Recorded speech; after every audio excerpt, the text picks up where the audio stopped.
Kembali lagi di Tori Channel. Dalam video ini saya ingin share tentang sekolah mengemudi di Jepang, minasan gitu. Mungkin beberapa orang yang sedang melihat video ini telah melihat di TikTok saya. Akhir-akhir ini saya memposting tentang cerita sekolah mengemudi di Jepang selama 2 minggu gitu. Dan banyak orang yang bertanya dan tertarik juga gitu untuk sekolah mengemudi selama 2 minggu di Jepang gitu. Jadi saya ingin share gimana cara pendaftarannya, berapa biayanya, dan gimana prosesnya dan sampai selesai gitu. Pertama, sebelum saya melanjutkan, saya ingin mengatakan gini, bahwa sekolah mengemudi di Jepang itu harganya itu berdasarkan season, berdasarkan waktu gitu. Jadi maksudnya kalau di musim libur sekolah gitu seperti bulan 2, bulan 3, bulan 4 itu mahal sampai 37 mang, bahkan ada yang 40 mungkin.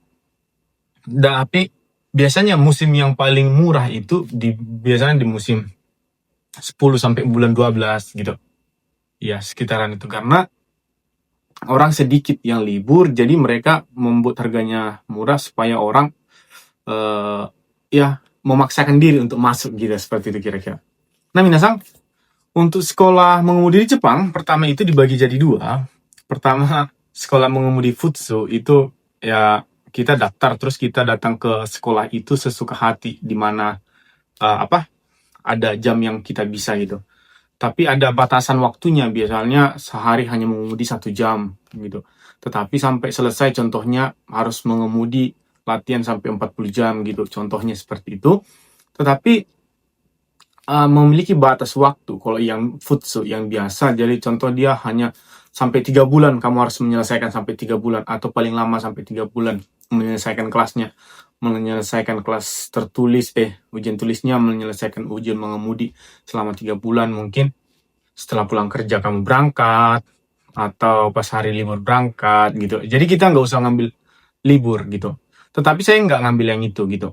Tetapi biasanya yang kelas mengemudi yang biasa itu lebih mahal karena ya mungkin tadi ya kita menyesuaikan waktu kita, terus pihak Gakko menyesuaikan dengan schedule kita sendiri.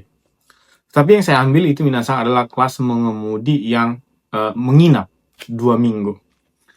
Dalam peraturannya kelas mengemudi yang menginap ini saya baru juga tahu pas kemarin saya daftar.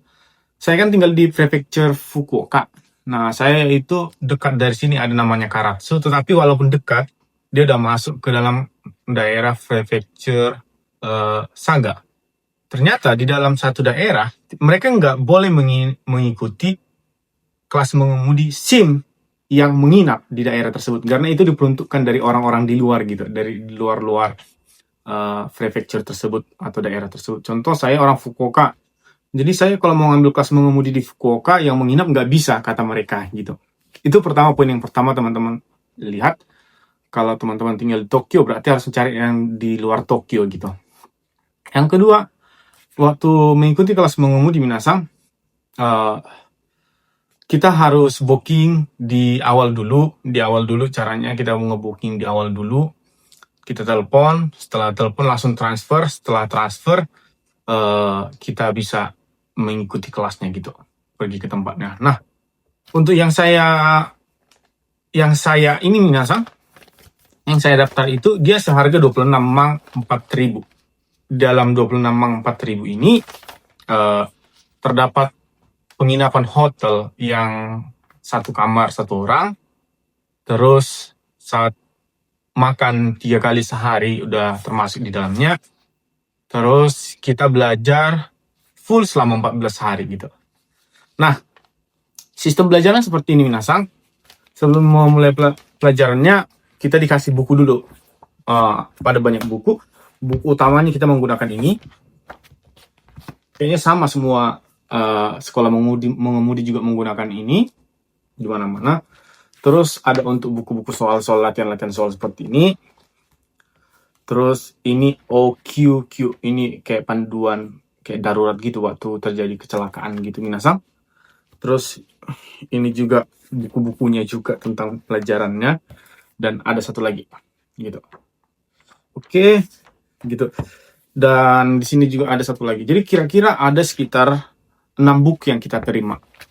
Nah, untuk sistem pembelajaran, pertama pembelajaran dibagi dua, yaitu pembelajaran yang GAKA atau tertulis sama praktek. Jadi kalau untuk yang praktek, sebelum dia lulus Karimeng atau ujian mengemudi sementara, jadi kan itu kita belajar 2 minggu nih. Jadi 1 minggu pertama sampai akhir 1 minggu kita belajar mengenai Karimeng, yaitu Karimeng ujian sementara. Jadi kita masih praktek mengemudi di sekitaran sekolah dan belajar tentang rambu-rambu lalu lintas dasar, gimana tentang apa yang diperhatikan saat mengemudi gitu. Kita belajar selama 1 minggu, nanti di akhir 1 minggu kita akan ujian Karimeng gitu. Dan sistem pembelajarannya minasang, 1 hari sebelum dapat Karimeng kita harus belajar mengemudi 2 jam. Tetapi dan untuk GAKA atau tentang ujian tertulisnya kita belajarnya sekitaran kalau saya nggak salah, saya lihat langsung di sini kita belajar sampai berapa bab ya? 14 bab di sebelum Karimeng atau di tahap 1. Di tahap 1 setiap hari belajar mengemudi 2 jam dan harus menyelesaikan buku Karimeng itu 14 bab dalam seminggu. Jadi sebisa mungkin itu cepat diselesaikan. Tetapi maksimalnya 1 hari itu harus nonton 4 video. Jadi per bab 1 video gitu. Jadi minasang ada pertemuan yang langsung sama senseinya, tetapi ada pertemuan yang langsung kita menggunakan video gitu. Jadi mereka udah upload video mereka sendiri, kayak ada aplikasinya nanti kita dikasih. Jadi kita di dalam aplikasi itu harus ngeliat begini, terus kita lihat video selama 1 jam per 1 bab, terus nanti setelah kita lihatin, dan gak boleh ngantuk, kalau ngantuk langsung mati sendiri videonya karena ada AI. Nah setelah menyelesaikan selama 1 minggu, kita udah siap melihat videonya semuanya, terus kita ada review. Nanti di minggu terakhir itu, dalam 1 minggu terakhir, di hari terakhirnya kita ujian Karimeng. Pertama ujian Karimengnya mulai dari ujian praktik mengemudi di daerah sekolah. Setelah itu nanti kita setelah dinyatakan lulus lanjut ujian tertulis Karimeng gitu. Ujian tertulis Karimengnya ada 50 soal dan harus benar 45. Nah, saya mengikuti semuanya itu dalam bahasa Jepang minasang, tetapi saat ujian, jadi itu salah satu masalah terbesar saya mengikutinya di dalam bahasa Jepang, bukunya semua bahasa Jepang, tempat saya sekolah bahasa Jepang, sensei juga bahasa Jepang. Jadi pertama saya pas ngebaca soal bahasa Indonesianya, nuansanya itu berbeda. Minasang tahu lah gimana. Kalau kita belajar bahasa Jepang, tiba-tiba menjawab bahasa Indonesia, nuansanya berbeda. Jadi untuk membiasakan diri dengan nuansa bahasa Indonesia itu, jadi saya harus menjawab soal-soal bahasa Indonesia lagi dengan sendirinya gitu. Jadi harus butuh perjuangan juga. Karena gini, kalau saya membuat dalam bahasa Jepang mengikutinya, kadang saya kayak lebih pede aja gitu dalam bahasa Jepang gitu, karena belajarnya dalam bahasa Jepang. Tapi saya takut kelabakan dalam membaca.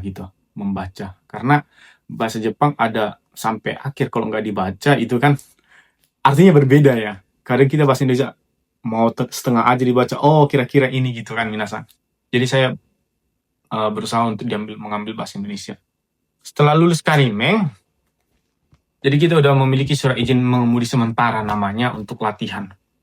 Nah setelah lulus ujian Karimeng, kita udah mulai mengemudi di jalan minasang. Mengemudi di jalan 1 hari 3 kali, lebih taheng gitu. Dan kita harus menyelesaikan selama 1 minggu ini ujian tertulis, yaitu 18 bab gitu. Jadi ya harus benar-benar ekstra banget sih. 1 hari 3 jam dan menyelesaikan 18 bab. Dan gitu, kadang juga ada yang 1 hari 4 jam mengemudinya.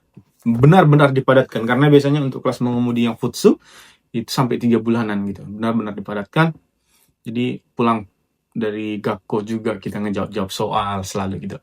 Jadi kalau udah selesai nanti minasang di akhir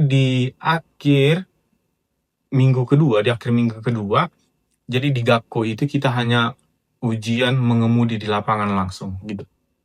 nggak ada ujian tertulis. Ujian tertulis nanti itu eh, di tempat pembuatan SIM yang sebenarnya. Jadi di Gaku kita hanya ujian tertulis, ujian mengemudi di jalan. Setelah dinyatakan lulus, terus kita akan mendapatkan uh,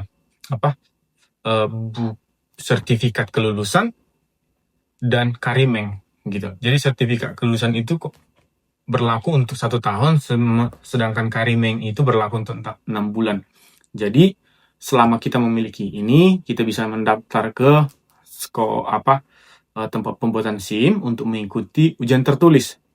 Dan kalau misalnya hari ini gagal, besok bisa dicoba lagi. Gagal, besok bisa dicoba lagi. Itu spesialnya gitu. Dan minasang biasanya kalau orang dari ini Jide Sagaku itu memiliki kayak lebih spesial daripada yang lain gitu. Jadi lebih diutamakan gitu. Sekian minasang sekolah saya mengemudi selama 2 minggu di Jepang gitu. Setelah ini juga saya akan membuat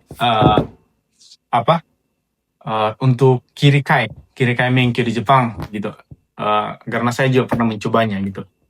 Mungkin teman-teman ada juga yang ingin mempertimbangkan untuk kirikai. Sekian video ini, semoga bermanfaat dan terima kasih.